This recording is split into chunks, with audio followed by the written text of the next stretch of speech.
Aujourd'hui, nous allons travailler en grandeur et mesure sur la reproduction des angles. Munis-toi d'un compas, d'une équerre, d'une règle, d'un crayon de papier et si tu en as, de papier calque ou éventuellement d'une feuille de papier fin. N'oublie pas, lorsque tu entends ce bruit, mets la vidéo sur pause et réalise les exercices. Donc, nous allons travailler en grandeur et mesure. Nous allons apprendre à reproduire des angles en utilisant plusieurs techniques. Au collège, tu utiliseras un rapporteur pour reproduire des angles. À l'école, tu vas utiliser du papier, du calque ou un compas. Dans quelle matière vas-tu travailler? Et que vas-tu apprendre?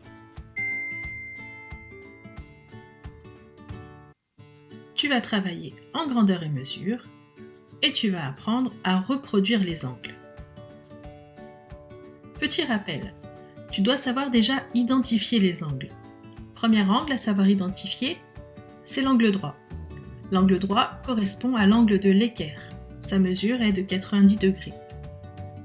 L'angle aigu, lui, est plus petit que l'angle droit. Et enfin, l'angle obtus, lui, est plus grand que l'angle droit. À toi de jouer. Indique la nature de chaque angle, aigu, obtus ou droit.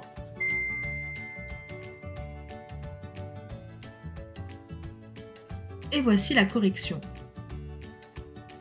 Si tu as fait quelques erreurs, tu peux revisionner la diapositive précédente. Voyons désormais comment reproduire un angle. On peut reproduire un angle à l'aide de papier calque ou à défaut d'une feuille de papier assez fine. Je te laisse regarder cette vidéo qui montre comment on procède. Voilà l'angle que je veux reproduire. Je prends ma feuille de papier fine ou ma feuille de papier calque, je la positionne sur l'angle que je veux reproduire et je décalque l'angle à l'aide d'un crayon papier.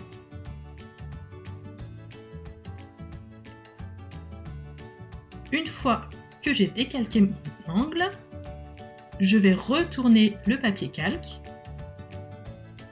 le positionner sur ma feuille et à l'aide de mon crayon, je vais repasser en appuyant fortement sur les traits que j'avais tracés au préalable.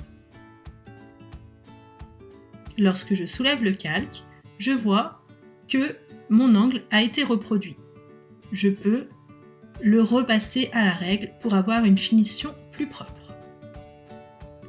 Et voilà, j'ai reproduit mon angle à l'aide de papier calque. Deuxième technique pour reproduire un angle, c'est la technique dans laquelle tu vas utiliser un compas. Cette technique est un peu plus précise, je te la conseille. Voilà comment on va procéder.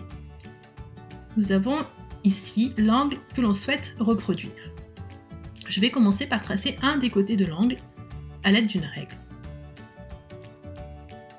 Ensuite, je vais prendre mon compas, prendre un écartement ni trop grand ni trop petit, placer la pointe de mon compas à l'extrémité de l'angle et tracer un arc de cercle. Voilà. Sans changer l'écartement, je viens placer la pointe de mon compas à l'extrémité du segment que j'avais tracé et là encore, je trace un arc de cercle. Maintenant, je vais prendre l'écartement entre les deux points de mon angle. Je reporte cet écartement sur mon arc de cercle et je n'ai plus qu'à relier l'extrémité de mon angle avec le point où l'arc de cercle et l'écartement se croisent et j'obtiens ainsi une reproduction de mon angle.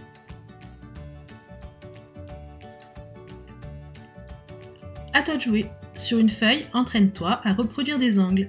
Essaye d'utiliser les deux techniques que tu viens de découvrir, celle du calque ou du papier fin et celle du compas. Je te laisse à présent prendre connaissance du résumé de la séance et je te remercie pour ton attention.